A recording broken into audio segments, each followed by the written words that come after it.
How's it going, everybody? Moriarty here, and welcome back to episode 2 of Lightroom 101. That's right, this is episode 2, so if you've already seen episode 1, you're definitely in the right place. If you haven't, click the link somewhere up here, go watch that video, then hurry back, because today we're talking about the fun stuff. Let's get to it.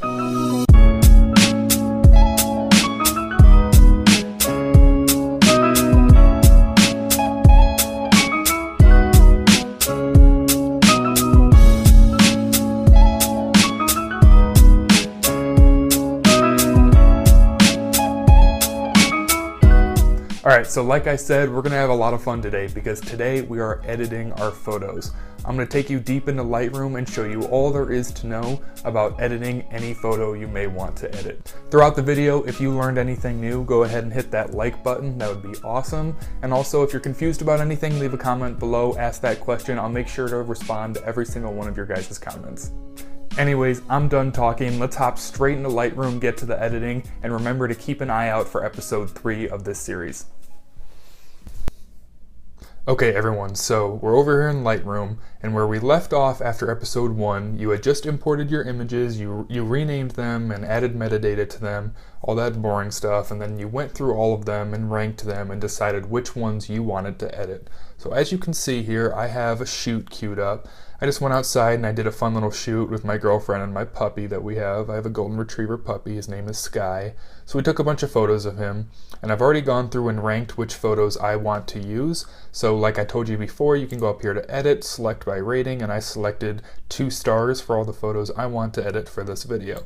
So I'll click that, it'll make those selections, and then what all you have to do now is go over here to the Develop tab. This is where we're going to spend this entire episode, guys. So, as you can see here, the photos that I want to edit that are marked with 2 stars are right here for me to flip through. Gosh, she's so cute, I can't handle it sometimes. I'm trying to pick which one I want to edit for this video. I'll just go to this one with him just creeping through the grass here. So this right here is what your screen is going to look like when you first hop into Lightroom and are ready to edit your photos. So the first thing I like to do is get rid of all the side panels here that we don't need while we're editing. So if we're just editing one photo or one at a time, we don't need this bottom menu down here showing all these photos. It's just taking up room. And then over here, all this are presets and effects and things like that.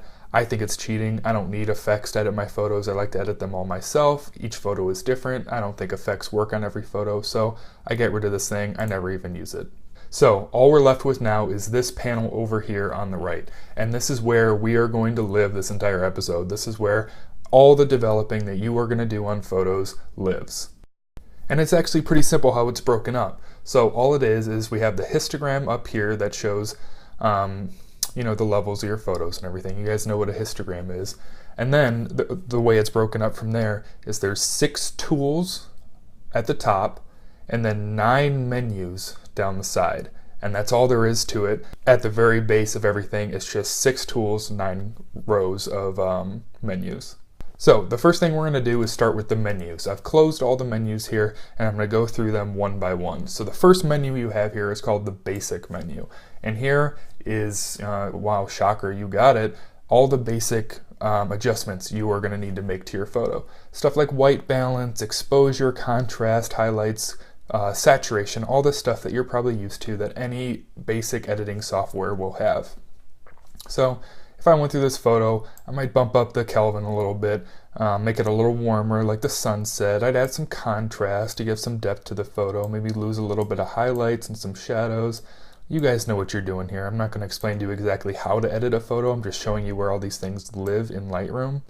And so you just make some basic color corrections here.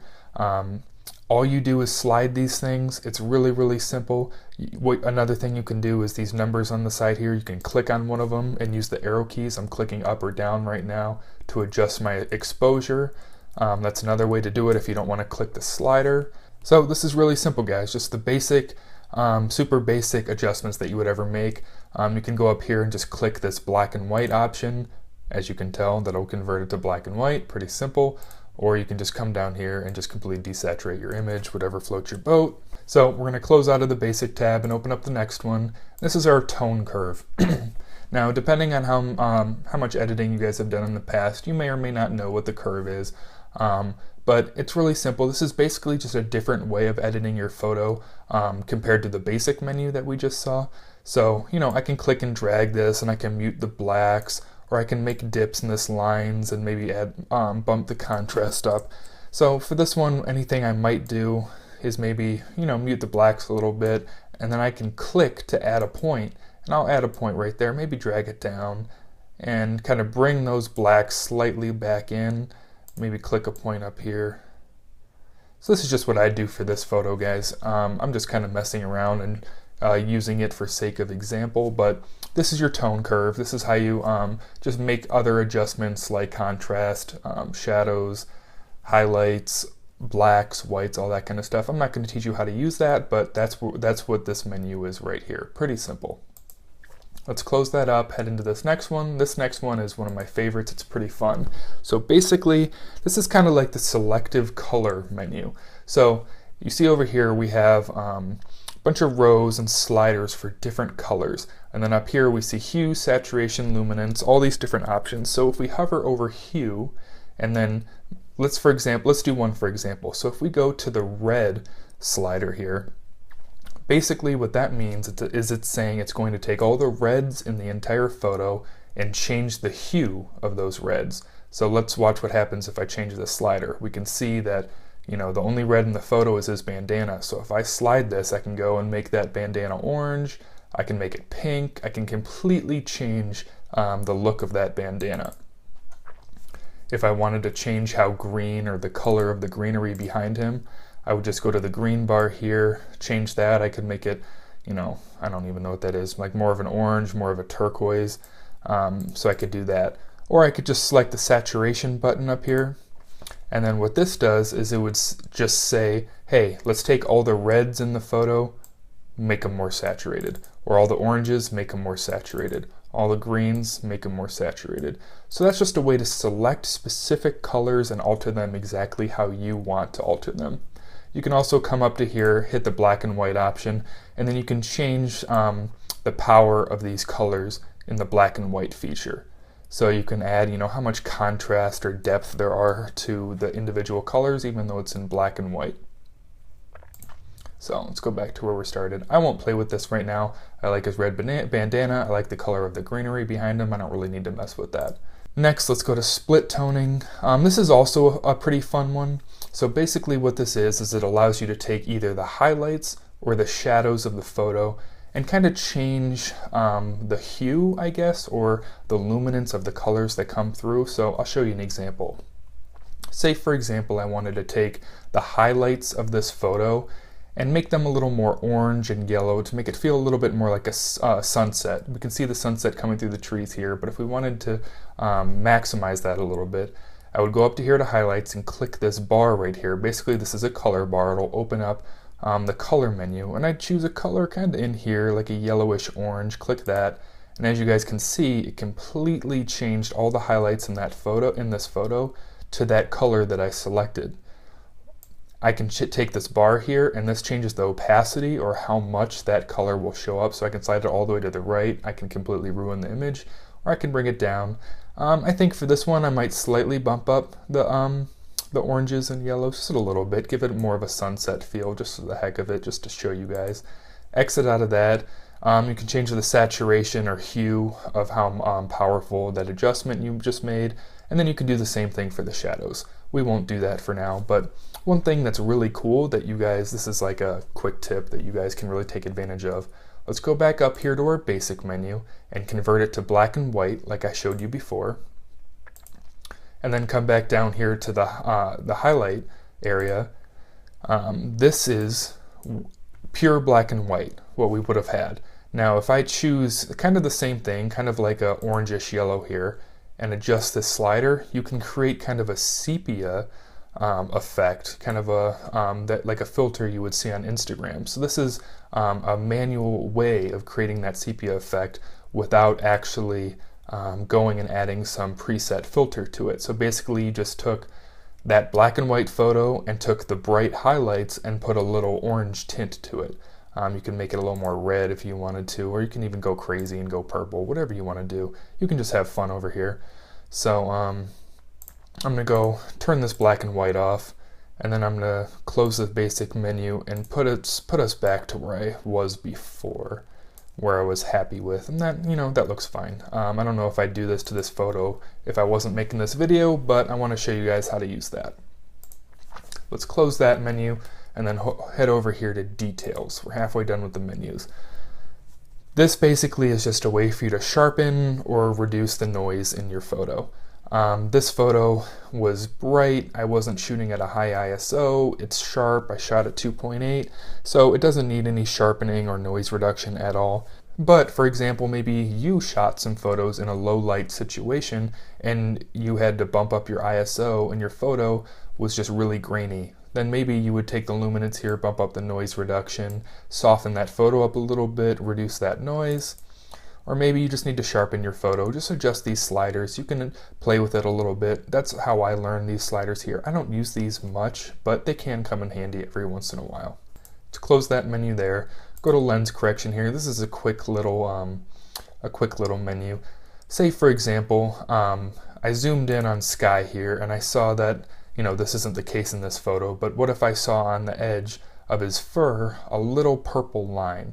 Now what that's called is chromatic aberration, and it can happen with just with any lens, any lighting conditions. It can just happen where there are variations in colors or whatnot. I actually think we might see a little bit of purple here.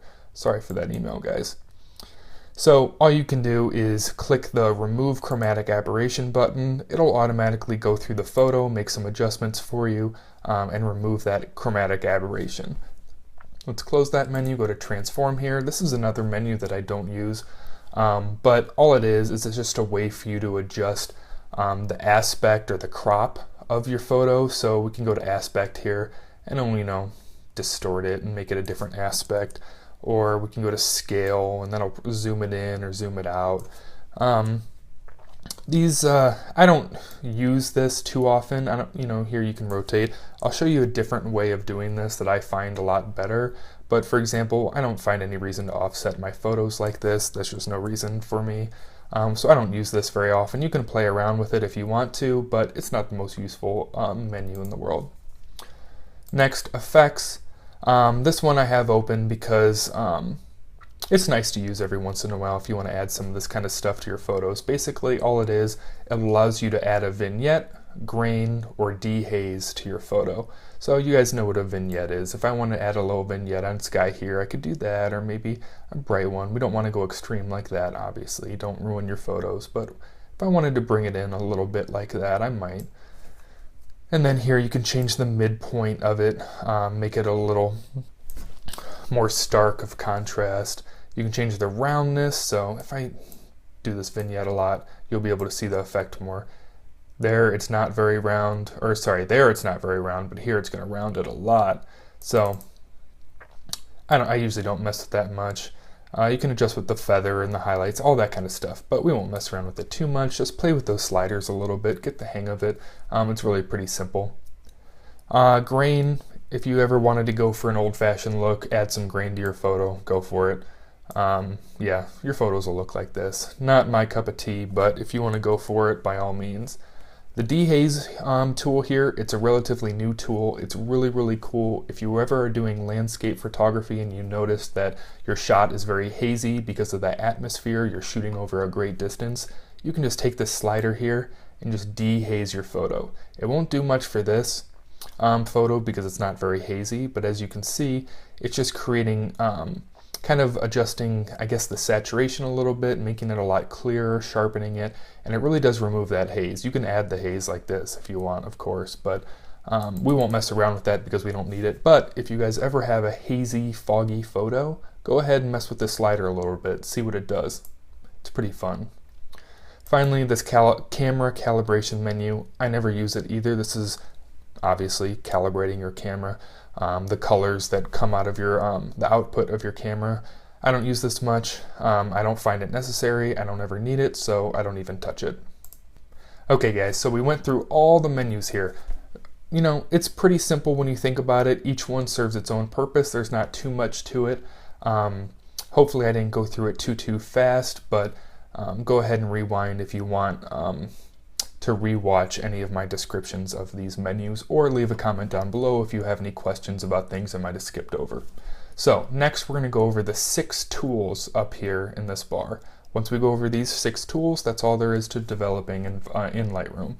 So the first tool up here is this little square here, and basically what that is, it's your crop, it's your aspect ratio, it's all that kind of stuff. So now you guys know why I don't really use this transform menu, because I do it all right here and I find it a little more intuitive.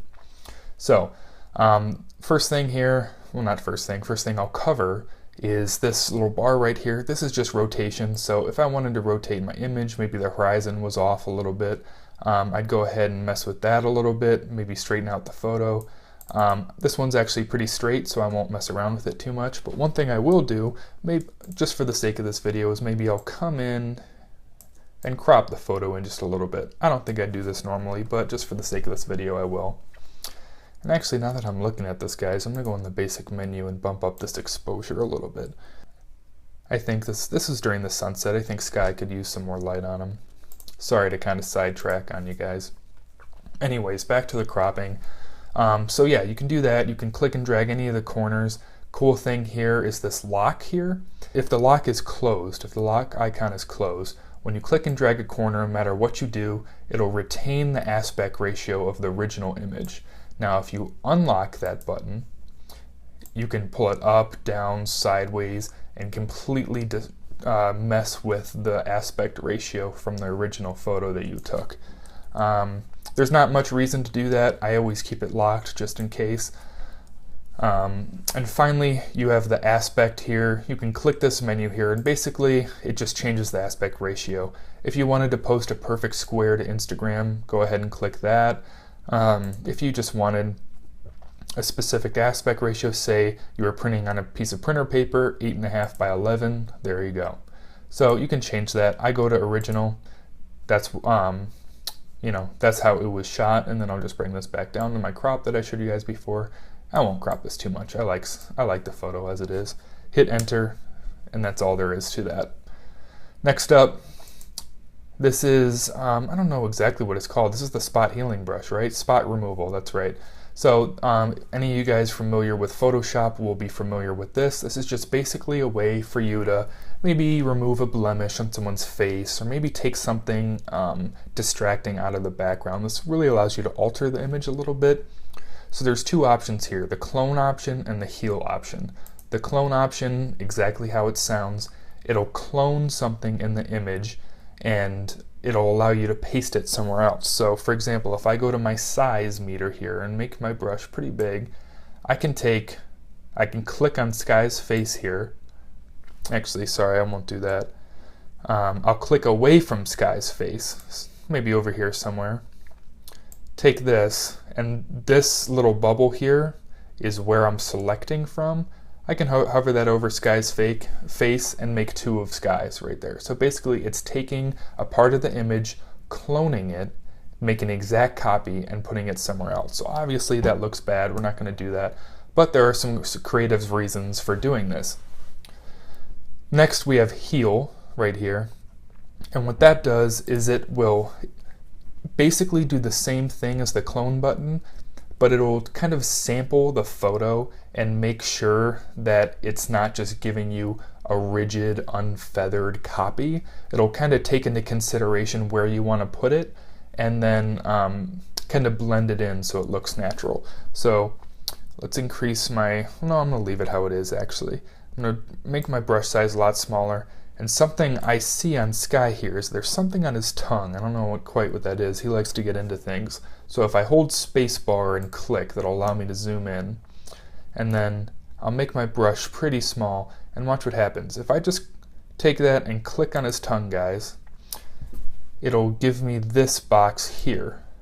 And this will allow me to select from anywhere else in the photo to pick what to replace that part of his tongue with. So obviously I'm just going to pick a part of his tongue that doesn't have anything on it, like right there. Hit enter, and look at that, guys. It's gone from his tongue. We've completely removed that. We've just completely taken it out of the photo. There you go, nice and simple. So hold spacebar and click again. You can zoom back out. Another thing I might do to this photo just for the heck of it, increase this brush size a little bit, maybe increase the feather as well, just for the heck of it. And say I like this kind of shiny bokeh in the background. I could, I'm actually going to decrease that feather. I could click over here somewhere else in the photo, and then it will give me my sample bubble here. I can drag this sample bubble over to this the bokeh over here. And this won't look great because the colors don't quite match, but I can take the bokeh from over there and put it over here in this image. You see how that happened, guys? So it doesn't look too great because the colors don't quite match, but that's just a way for you to creatively use the clone and heal tool to take parts of the images away, part of the image away, or add it more so to the photo, whatever you might want. So I'm going to delete that, obviously, because it doesn't look too good. So that's all there is to this, guys. You can change the opacity of your clone as well. Pretty simple. So we'll click that to get out of it. Next tool here, this is the red eye tool. If you're a photographer that knows what they're doing, you're probably not going to have any, or you shouldn't have any red-eyed photos. But if you're just the average Joe and you have a couple red-eye photos, all you do, click this, click on someone's eye, it'll do its best to take the red eyes out of the photo. I've never used this tool before, but I'm sure it works just fine. Unclick that. Next one up, this tool is called the gradient tool, I think. I'm not sure exactly what it's called. Let's hover over it. The gradient filter, the graduated filter. Basically what this is it's exactly how it sounds. It allows you to add personal gradients anywhere in the photo. So say for example I wanted to create more of a sunset feel on this photo, and I wanted to create maybe rays of sun coming from the left of this photo. I might, bump up the exposure a little bit, bump up the Kelvin, make it warmer, and then all I do is click and drag from a side of the photo, and look at that streak of sun coming in. Now it just looks like there's a beam of sun coming in from over there. Maybe now I wanted to add a new one, a new graduated filter. I just click the new button here, double click to reset these, and then maybe I wanted to increase the brightness on this side of the photo. Yeah, my exposure is up a little bit, and then I just click and drag like that. And look, that side of the photo is brightened up a little bit. It just allows you to add gradients throughout the photo, and then you can do anything. You can increase the exposure, the contrast, saturation, clarity, anything you want. So it's really, really helpful, and I'll just leave that. I don't think it looks too bad. I don't think I'd normally do that, but I think it looks fine. Next up, this tool is called the Radial filter. Basically what this is, it's very similar to the graduated filter. Basically you can just create, as it says, a radial object, a circle, an oval, whatever you want to call it. And so say I picked one that big and put it over sky. Any adjustments I'd make would only exist within that circle. So if I just wanted to brighten sky up a little bit, I could do that. If I wanted to darken a little bit, I can do that as well. Something pretty cool is if you go down here to the invert mask button, basically what that'll do is instead of making edits to whatever's inside the circle, it'll make your edits to whatever is outside the circle. So maybe I wanted to darken that background around sky. Look at that. Or say I wanted to, brighten that up a little bit. There you go. That doesn't look too good, or maybe I just wanted to saturate it a little bit, bring out those greens behind him, but I didn't want to saturate him. There you go. So that's a really cool way. Maybe if I delete that and I zoom in on his eyes, I can make a really small circle like that. Oop. Put it over his eyes, and there you go. I can change the exposure of his eyes. I can make his eyes really bright and creepy like that. But for a dog, this doesn't work very well, but maybe you're shooting a model who has very beautiful blue eyes. In that case, you could just put a little mask, a circle mask over her eyes, bump the exposure a little bit, bump the saturation, maybe the temperature, and then you could give her the most beautiful deep eyes in the world. So that is the radial mask tool. Pretty simple. This all is going to make a lot more sense when I explain this last tool to you guys. So let's close that. And this last tool is just the mask brush. And basically, this is my favorite tool. This is the one I use most out of any of these tools, and does exactly what it sounds like. It allows you to draw with a brush anything you want on the photo. And this allows for a lot more freedom than the last two, so this is why I use this one a lot. So, for example, like I said in the last tool, if I wanted to make sky brighter, I would just paint over him like this, just real quickly, and then look at that. I can just adjust where I painted. Now I think he's a good, I think he looks pretty good, so I don't need to adjust that, make those adjustments on him, but maybe I wanted to increase the saturation of just the floor here, or the ground. I would just hover that. I don't want any exposure settings, but I'll click the saturation, and look at that, it's saturating the ground quite a bit. Now I won't do that either, but you guys get the picture. And you can make as many of these brushes as you want. You know, say I make, let's move the exposure up so you can see it. Say I want just a random bright dot there in the photo, but I wanted another random black dot somewhere too. If I click again and try to change this exposure, it's going to change both of them, right? So what you have to do is click the new button right here, and then I'll just give you a new brush to work with. So I click new, it reset everything, and now if I click down here, I can do a new brush and create that black dot. Now at any time you can look at these little these polka dots you got up here, click one, press delete, and it's gone. You can completely delete those, so it's not permanent. You're not permanently making any adjustments to your photo. It's really, really nice. Another cool thing you can do is say, you know, say you brighten up sky a little bit like this. You can't see what I did very well, but if you press the O on the keyboard, that toggles the mask, and it'll basically just show a red blur wherever you draw. So if I make this small, you'll see it'll do that, and it'll make this line, and that's not actually putting a red line on your photo. It's just basically showing you visually where you're making this mask. So if I ever closed out of this mask tool, that would disappear and it would just show my mask, my brush that I made. So obviously, guys, we know that looks horrible. So just this polka dot here, that's my original mask. Click that, press delete, and it's gone. So here, all the way over here, you can see all the different adjustments you can make. You can make a brush stroke and literally do anything to it. Exposure, contrast, highlights, shadows, blacks, whites, clarity, saturation, sharpness. You can even choose where you want to dehaze your photo like we talked about earlier. Really, really nice. You can even choose what color you want your brush to be, so you can just paint pink all over this photo if you wanted to. And then finally down here, you can change the size of your brush, the feather of your brush. Feather basically just means how soft the edges are. You can have a really hard edge like that, or a really soft edge like that. And yeah, that's pretty much it, guys. Another easy way you can change the size of your brush is to just use the scrolling on your trackpad or your mouse. I'm just scrolling the wheel on my mouse right now, and it's getting bigger and smaller. Hopefully you can see that. Maybe over the black, or the dark background, you can see it a little better.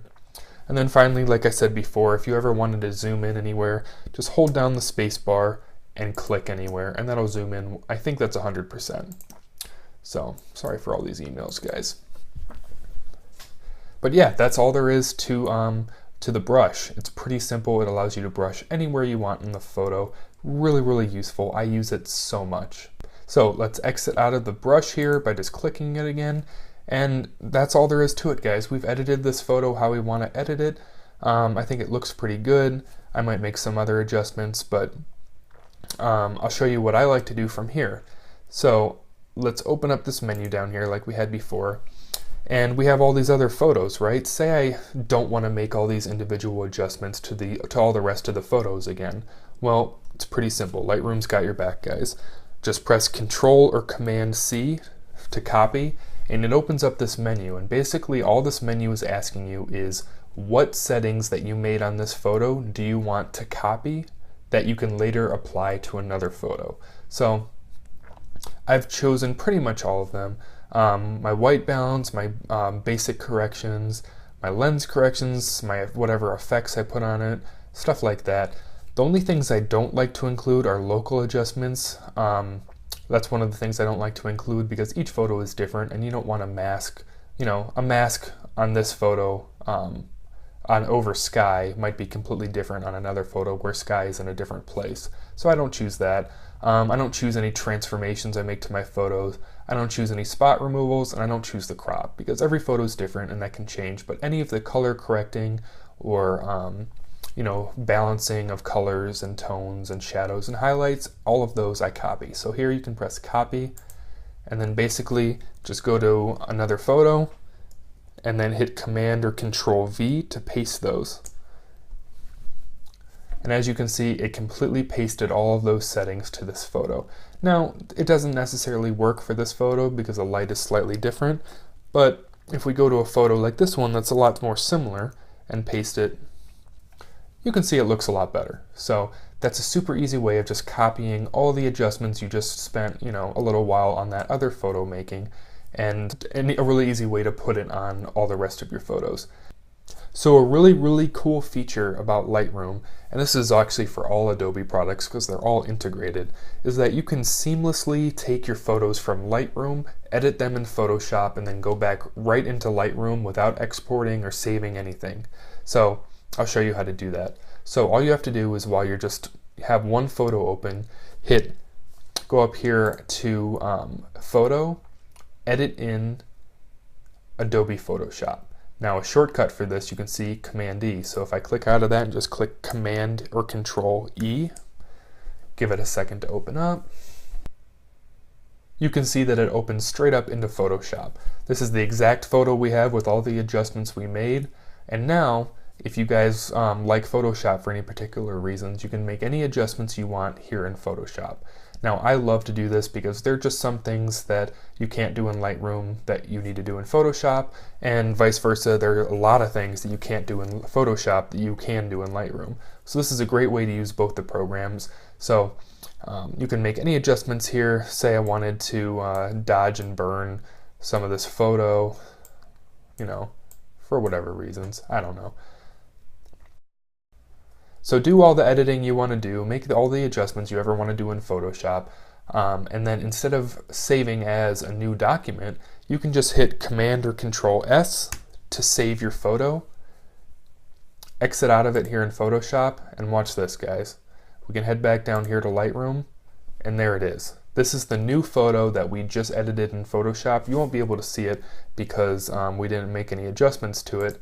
But as you can see down here, there are two copies of our photo. Actually, we did dodge it a little bit. So you can see there's two copies to our photo. So one is the original photo that we edited here in Lightroom, and then here's the photo that we edited in Photoshop a little bit and brought it back over into Lightroom. So now that it's back over here in Lightroom, you can continue making any adjustments that you want and then export all your photos at once. This is a really useful way of editing all your photos you want in both Lightroom and Photoshop.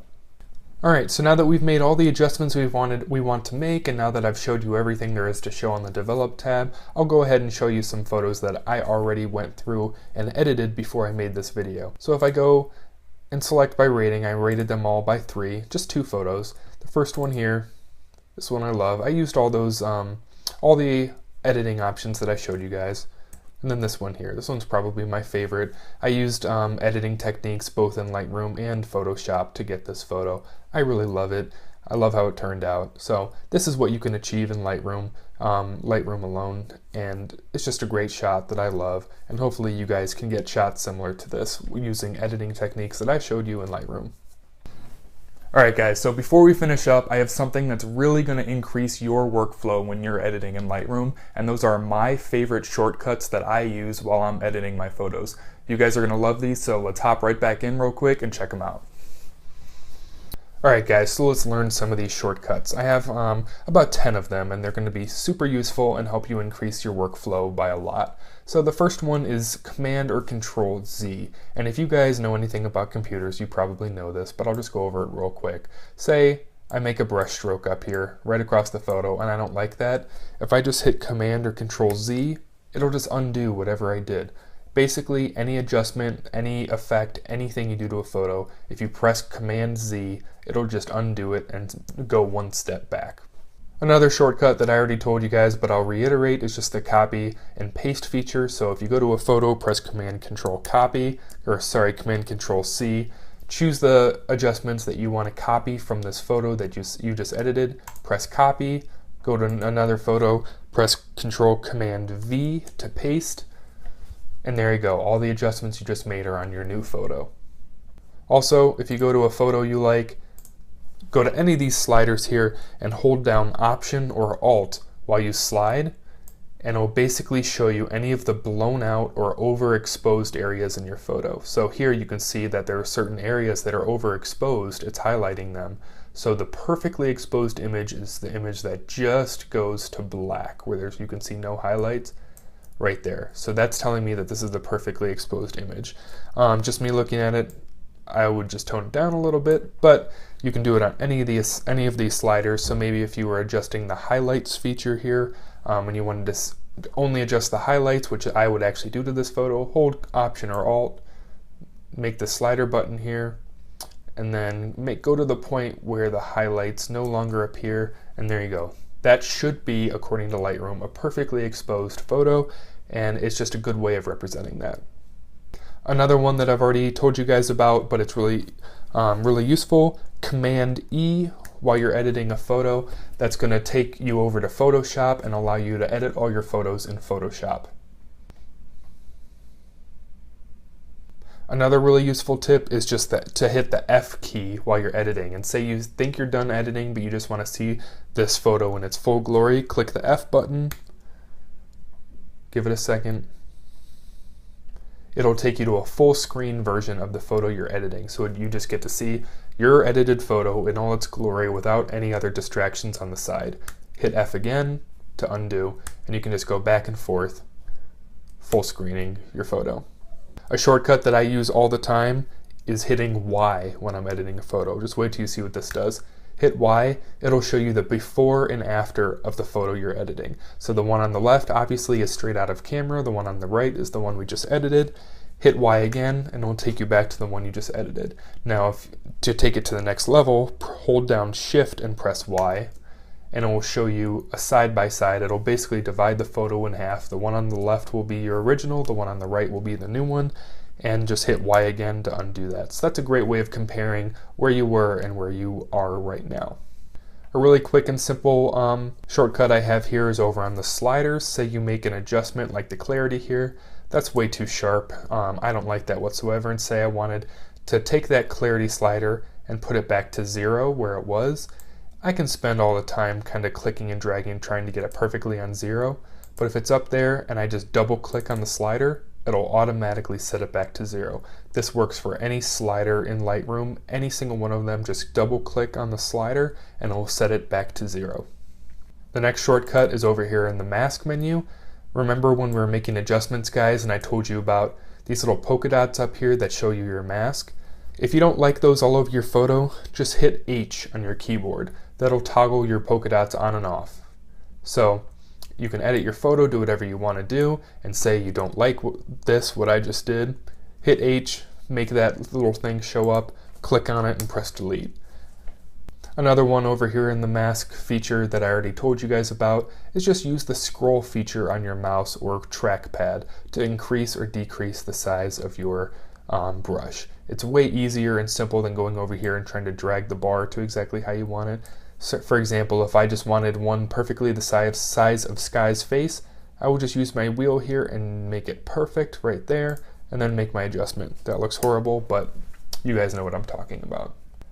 Finally, the last one that I already talked about is, say I made an adjustment that was very, very subtle, like increasing the exposure over here on the side of the photo. You see almost nothing that's happening. So if you want to see where you've already made the adjustment, hit O on your keyboard and that'll toggle your mask on and off. So that, like I said before, that red isn't actually in the photo. That's just to show you where you have already drawn your mask. Hit O again to make it disappear and you're ready to go. And those right there are some of my favorite and most useful shortcuts to really increase your workflow. Alright guys, so that's it. You guys now know everything there is to know about editing a photo in Lightroom. Now, this isn't going to come natural to you right away. It's still going to seem really, really complicated. So hop into Lightroom, play around with the sliders, do some editing, and just get really good at it. Just play around till you know exactly what you're doing and it's like second nature to you.